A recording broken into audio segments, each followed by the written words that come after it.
live from Real Sports. This is Raptors Tonight. I'm Randy Urban, joined by Jack Armstrong, Paul Jones, and of course, Akil Augustine, his first time on the show. Oh, I was going to say my first time on the show with Akil. Don't tell me right? you're signing. Long overdue. Yeah. Big dog. Yeah. We're supposed to be friends, and this is the first time he's invited me out. And Akil always calls me big dog, so it's good to see the big dog back on. I miss you, man. I'm the little dog, you're the big dog. I know, right? We're on opposite ends of the schedule, Yeah. but Randy, you facilitated this. Thanks for doing this. And it's not just because it's Caribbean night, Caribbean Heritage Night. You called yourself that. We have really. This is like we've brought the game up. the show to another level now. We're going to get at least 6 more views. Okay, well, hey, listen, I don't want to disappoint. Don't let me disappoint, guys. Hold me accountable. Thanks for doing the show. Guys, let's talk about Siakam and Poeltl. They were great. Anything stand out from their performances? Here's what stands out. Jakob Poeltl is a connector. Yeah. You don't have to run plays for him. He's selfless. There's a joyful positivity to him. And I think he works his tail off and he sets screens. He'll do whatever it takes to help you win. And I just think if you play with him, you go, well, this dude's busting his tail, so will I. And here's the other thing. He brings toughness. Oh, yes. This team played with a lot more toughness and has played with more toughness since he's gotten here. You can talk about, hey, the 5 spot and this and that, but he plays hard and tough, and I think that rubs off on guys. Hey, speaking of playing tough, Jonas Valanciunas usually gives the Raptors, a lot of trouble. His size, the way he initiates contact with that shoulder. The Raptors usually have to resort to a double team, and I thought a lot of times when Jonas got the ball, they had the trust and the faith in allowing it to be a one-on-one situation, and that's what Jakob provided. Yeah. We talked to Antonio Daniels from the Pelicans before the game. So the last time these two teams played, you know what was missing? What? A guy like Jakob Poeltl. A true big. A true big, because Valanciunas had his way. And Zion had his way. Zion had his way. I just thought tonight, and we had him on the radio after, and I asked him, Jakob, I said, like Nick was kind of the offensive coordinator when you were here before. How much has really changed? And you seem to have fit in seamlessly. Yeah. And he said, I'm just kind of playing. I basically he didn't want to say it, but he understands what to do and when to do it. Right. And I asked him about the rebounding. He said, I'm just watching my teammates and learning about, watch the trajectory of the ball, who's shooting the ball. These are the little things that the good players, the good rebounders do. And when I asked him to think about it, he couldn't quantify it. He couldn't tell me what he was thinking. He said, I don't know, I just kind of do it. He's got some innate ability. Well, you think about where he's been for the last 4 By years. the way, you guys can eat if you want something to eat. Yeah. Okay, I'm going to dive in a second, but Go right ahead. I'll finish the thought of where's he been for the last 4 years. He's been playing under a Greg Popovich-led team, a very young team, and so I think with Pop, he was really getting back to the fundamentals of how do you play this game the right way. And so the Raptors couldn't ask for a better situation where a guy that you've already invested in, he was part of that culture earlier, gets to go off and play against one of the best coaches the league has ever seen, arguably the best coach, and learn the fundamentals of a really young group, and now kind of bring some of that to this Raptors group, and it's paying dividends early. We're going to go right away to an audience member question because that's how we do it on Caribbean Night. Get over here, Marcus. Come on in, bud. He's over there having himself a little water. Get in here. Just get. Oh, young enough to limbo or under the bar there. Wow. Has that been an issue? It's Caribbean Heritage Night. Everybody limbo down. I couldn't do that. That's a hospital visit for me right there. Akil, when we dance, you got to dance. Marcus is the name? That's right. All right. Marcus. What do you got, What do you got, Marcus? Marcus? That's not in my contract. Talking about Jakob's new addition. Basically, what kind of problems does a Pascal and Poeltl pick and roll give NBA defenses? Ooh, good question. Well, and the thank Really you, good. Marcus. And we saw that tonight. Well, first of all, the screen itself is very physical, and the angle and the timing and number one. Number two, I think if you're receiving the screen, you like it because you're able to turn the corner and you got daylight. And now the defense has to make a decision. And as a ball handler, we call it moment of opportunity, moment of decision. But that comes from the screen. Mm-hmm. So I think it really is going to help every Raptor having Poeltl on this team because he's an outstanding screener. I made this point during the game. You look at a guy like Valanciunas. When he was here, we would always chart his screen assists. And then Poeltl is one of those guys that creates that same vibe. I liked it. There was one tonight, second half, screen and roll, Pascal going towards the Raptor bench. And because, as Jack said, of the screen, you get probably half a body width of daylight. And for a guy like Pascal, that's a ton of time.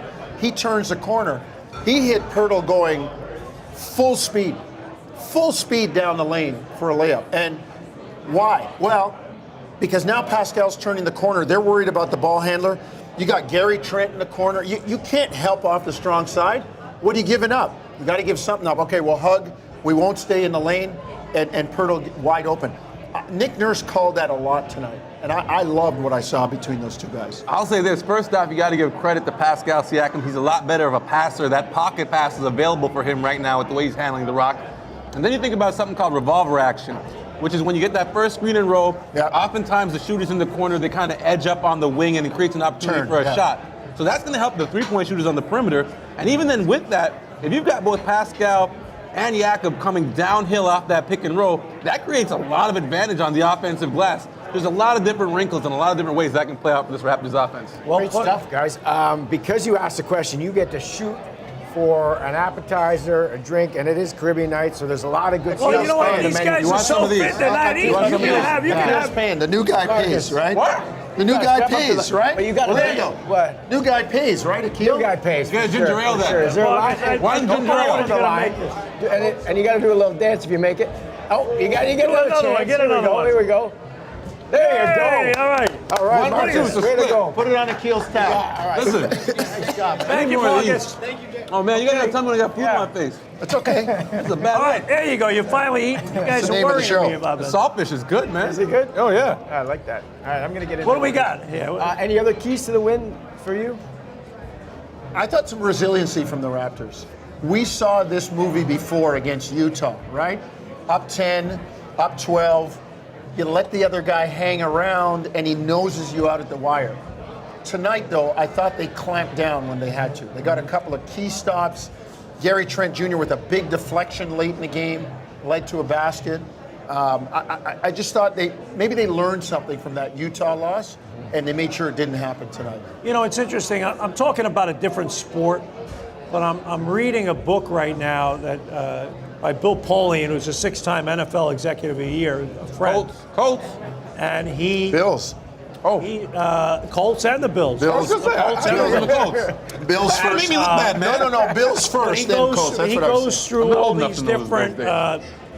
teams that were dominant teams throughout football. And I'm just reading, but one of the points that was made in the book, and it's a different sport, it's a violent sport, but on a few occasions, and they're talking about, hey, our team's not tough enough. This is football. Yeah. And I'm watching the addition of Jakob Poeltl, and then I'm seeing a team that gets healthier tonight with an OG Anunoby back in the lineup, Gary Trent. You don't have Fred VanVleet. But I think this team has a little more sandpaper to it now. So I feel a little more confident that they can be a successful road team. And there's a little bit more just grit to this group that we didn't see earlier in the year. Yeah. And maybe that's going to help them down the stretch. So I'm seeing some good things that I think are going to be important to, number one, be in the play-in. Number two, maybe get to 6th and be successful in the playoffs. Yeah. You were in the crowd tonight. I saw you. What was your angle of the Boucher dunk? Oh man. That was crazy, right? Shout out to St. Lucia first off at this Caribbean Heritage Night, the St. Lucian representative in the building. The dunk was sexy. They cleared the path. They kind of knew it was going down right here. Oh. Extended with the right hand. Grand Theft Alvarado wanted nothing to do with that. Also, we got to shout out the end. Was it the end of the third quarter? Yes. Right? He Right after that, got he the stole block. the momentum right Yeah. after that with the block. Yeah. Stood there, did his like WWE rock, kind of had his moment with the crowd. Really got the building lit. So, I mean, yeah, shout out Chris. I think he did a great job in his role, and he's just been super impressive when he's on. When he's on, he's kind of like the heart and soul of this. And he's group. been on Chris, a lot and he's lately. been on in 2023. Yes, You know? yes. And I'll say this, with Chris, when Fred comes back, you're going to have Gary Trent going to the bench. So you got Chris, Gary Trent, and Precious coming Take the off whole the bench. plate. No, just Right? need one. That's going to be a nice, as I call it, nice little energy pack. Oh yeah. Coming off you the get bench some for Nick scoring, Nurse. you get some energy, you get. Get some You're the scoring, bench. you get You're some, the bench. Yeah. That Jakob move. And you got a guy like Thad Young that's always waiting in the wings Yeah, too. ninth guy. Yeah. Yeah. What do you think of Doughton? Because he played 19 minutes. He's a off the smart bench. player. We saw the kid in Summer League, right? We were there in Summer League. He's a smart player. He makes the right play. He plays for his teammates. And he does not make mistakes. He does not hurt you out there. Jack, back in the day, we say he's heady. Like he's smart. He just knows what to do. He's at got the right size, time. too. Yeah. Well, I've been watching. We're talking Jeff here, right? Yeah. Well, I've been working the 905 games, and shout out to Eric Curry because he's been working with him, and the kind of calling card for Jeff Downs has been that mid-range jump shot that he's worked so hard on, and now they're pushing him out to three because that's kind of the role he'll play in the NBA. You won't get those mid-range jump shots that he kind of relied on. You saw in training camp, a little summer league. So he's kind of grown as a player, and I love the fact that one thing some guys struggle with is when your number's called, when those minutes aren't there, can you still be the same player when those minutes aren't there? He's kind of built himself a reputation that no matter how many minutes are available, there'll be effective minutes with Jeff Downs. Here's the other thing. Do you think he came to the building even knowing tonight he was going to play? Right. And now Fred VanVleet, a late scratch, and like, oh my goodness, he came out. He ran a play tonight where he was like, no, you get over there. And he got Chris Boucher an open shot. He got him into a play sequence. Boucher missed the shot.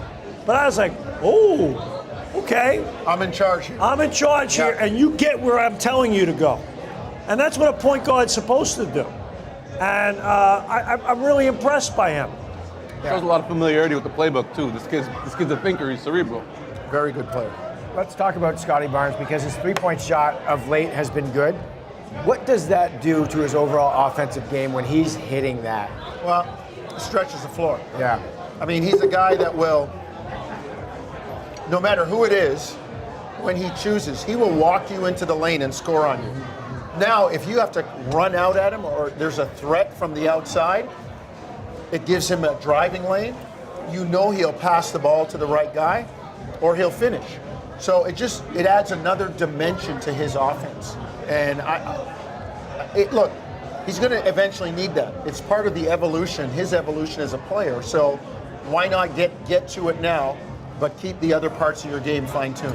And, it's interesting. When you look at Scotty Barnes tonight, he was ready to play in the first quarter. He had a few deflections.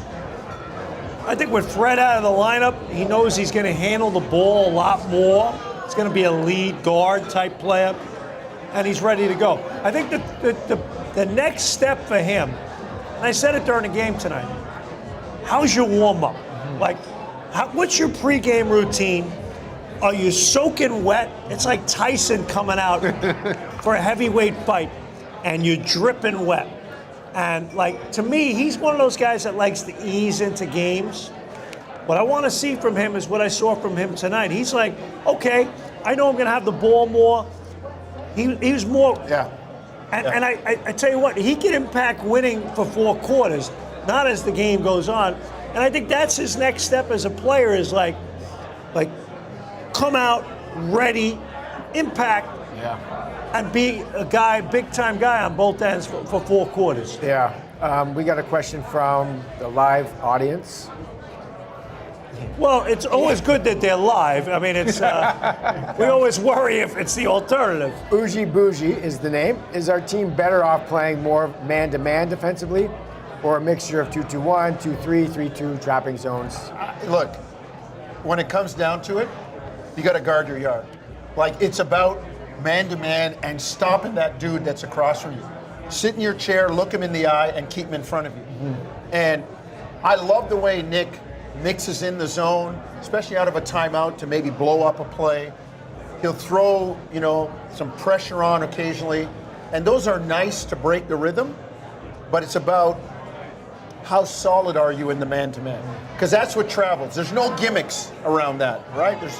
When you can stop a guy or, keep a guy in front of you and it breaks their offense because there's no driving lanes.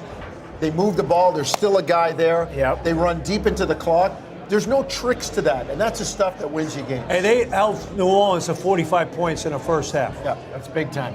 Yeah, their defense was very good. And again, I think Poeltl helps just in terms of the defensive integrity in the lane. But more importantly, I just think you're tougher. Yeah. You're just tougher. Guys are just playing with a little more grit and saying, hey, man, dig in, man. The identity of who you are, what you need to be changes. And here's the other thing. All the drama and the chatter of trade deadline is over. It's gone. This is who you are now. It's winning time. Are you going to win or you're not going to win? And I think right now what they're showing is that they're capable of winning. Did I see a graphic on your broadcast today, Jack? Best record since January 22nd. Raptors now third in the NBA. Yeah. I'll just piggyback and echo what Jack said, which is Jakob Poeltl. Yeah, Jakob Poeltl. You know he can't shoot. Listen, get one in. my point is, He's a special guest. I had to get one in. He's a special guest here tonight. Okay, well, he knows Did you miss a game-winning shot when you were playing pickup on his team? A bunch at least. So that's why he's giving it to you. But I want to talk about the fact that the Raptors, of course, have their special rotations that are designed, of course, to keep them safe when they didn't have a guy who was 7 foot on the back line. I think what Jakob does is he simplifies those rotations. Certainly don't change their entire defense, but to know when you're in a bind, to have someone back there that, let's say you catch somebody would normally have to move to the wing, but you know that if Jakob's there, you're just pushing him right back into the middle, and that secures so many possessions where you don't have a wing guy trying to play in the middle. It is. It's a great point. And the key is not to foul. Trust the help, right? Like if you do get beat, don't reach, engage the guy, the help comes over, distract, then you get the miss, right? Rather than bailing him out. That is a great point, Akil, and I saw that a few times tonight too. And I got to say something tonight. Can we have Caribbean night every night? Oh, I tell you what, this place was rocking tonight. And I said it on the air, and I'm not joking, I really mean it. There ain't nothing like a February night where it's cold and snowy and wintry, and you're in a warm gym, and there's a basketball game on. It was a great feeling tonight. The crowd was awesome. The players fed off of it.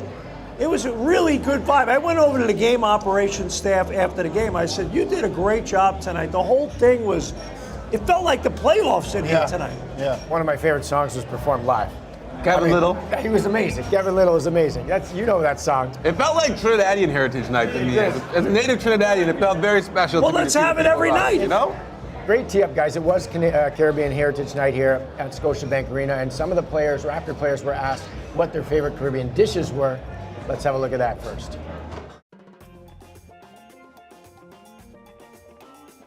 My go-to Caribbean dish is jerk chicken. I do like beef patties too. I messed it up. Roti. White rice and oxtail. Yes. I like oxtails, rice, and peas. I feel like that's really my go-to. My grandma makes it for me all the time. I love it. I love that. That's good stuff. And by the way, I didn't even know we were going to that little segment there. Yeah. You just teed it up. I just teed it up. You're a professional, Jack. It's called the segue, but I didn't know I was even segueing. Jack, natural. read the game. Read the game. No, I'm telling you, man. You're on your game Every tonight. chance you get to have the fans engaged and players feed off of that, man. It was a really good vibe in the building tonight. Randy, what's your favorite Caribbean dish? Ooh, I love oxtail. Really? Oh yeah, I love oxtail. I know you're a pretty health-conscious guy, so that came out of nowhere for me. No, really? Yeah. Oh yeah, I can have oxtail 3 nights a I'm a week. chicken guy. Okay. So jerk or curry? Jerk or curry? Jerk? Yeah. Okay, you're going jerk. I had curry today. Okay. In the media room. Favorite? Jerk pork, rice, and peas. Oxtail gravy. Boom. All right. Where's the best spot to get it? Problem is, No, just your mom's house, probably. some places are like, you can't have oxtail gravy unless you're having oxtail. Yeah. Oh, I see. I pay got it. extra. You got to pay extra. I pay extra too. Give me But the oxtail oxtail gravy gravy. on everything. Yeah. Oxtail gravy. What is the significance of this night for you? Well, for me as someone born in Trinidad and who immigrated to Toronto, I think it's such a huge part of our identity. Like there are so many different corners and pockets of the world that represent Canada. You go to Little Italy, I grew up in Greektown, you got Little Portugal, Unfortunately for the Caribbean diaspora, there isn't one designated neighborhood where we were able to purchase property and kind of dominate. Hang on a second. I'll say this as a Jamaican. There was. Well, Eglinton got broken up. But they took it down. Yeah, That's it what I got was gonna broken say. up. Oakwood and Eglinton, there's a strip on Eglinton Avenue from Oakwood to Marley. Like Saturday mornings, my dad would take my brother and I there for a haircut. He'd take off, come back. By the time we had our haircut, we'd have a patty and a cocoa bread and a cream soda or a cola champagne or something. That's lunch, you're home. That's gone now. Yeah, and I'll even combat that with, was it owned by us or was it rented property? But I'll say this, on a night like tonight, when you got to see the identity of the West Indies, whether it's St. Vincent, St. Lucia, Grenada, Jamaica, Guyana, Trinidad, come out and have all these people have an opportunity to show off the best of the culture, because so often the best of the culture doesn't get to be showed off. It was huge. It was for awesome. Me, I loved it. Absolutely. It was awesome. I grew up in Flatbush in Brooklyn, Yep. and East Flatbush, there's a great Caribbean influence, and East New York in the Brooklyn section. And to me, two words jumped out tonight: joyful and celebration. Yeah.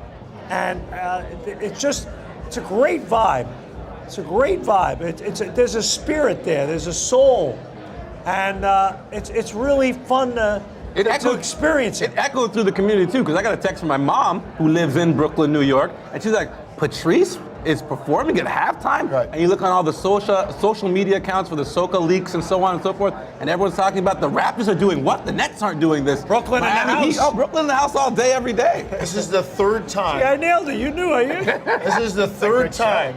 Because I coach, when I In coach my- high school ball, a lot of the young guys I coach have a Caribbean background. Of course.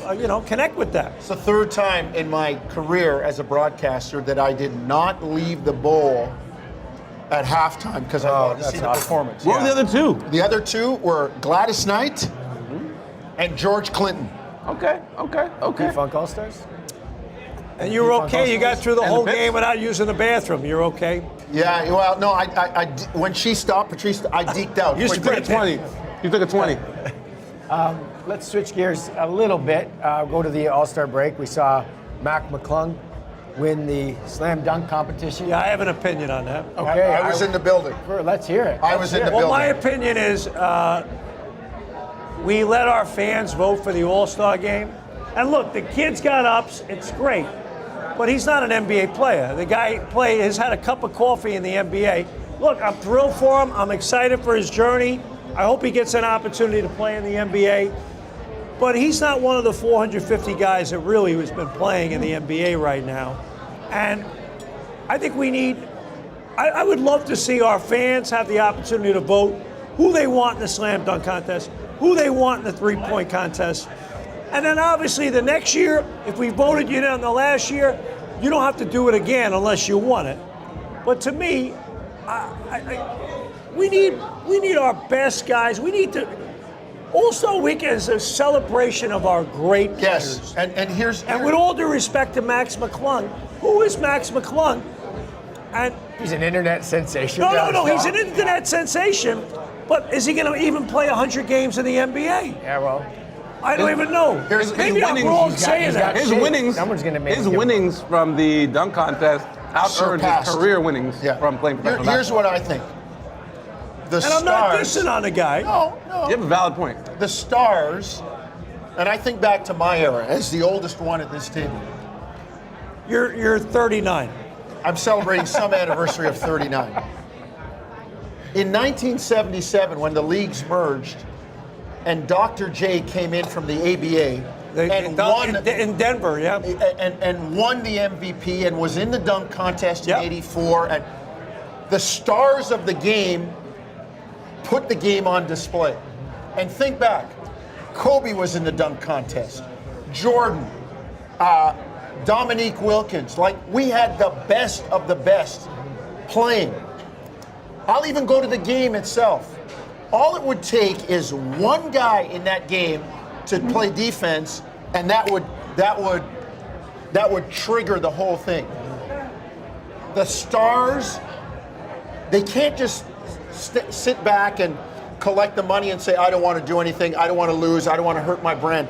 No, Jordan was in the dunk contest. Dominique was in it twice. I think of in Toronto here, Aaron Gordon, Zach LaVine. These guys, Zach LaVine's an all-star, and he was in the dunk contest. But they were the biggest names in the league at the time when they were in the contest. No, but my point is they became big names and they came back to it. Well, I think the issue is structural.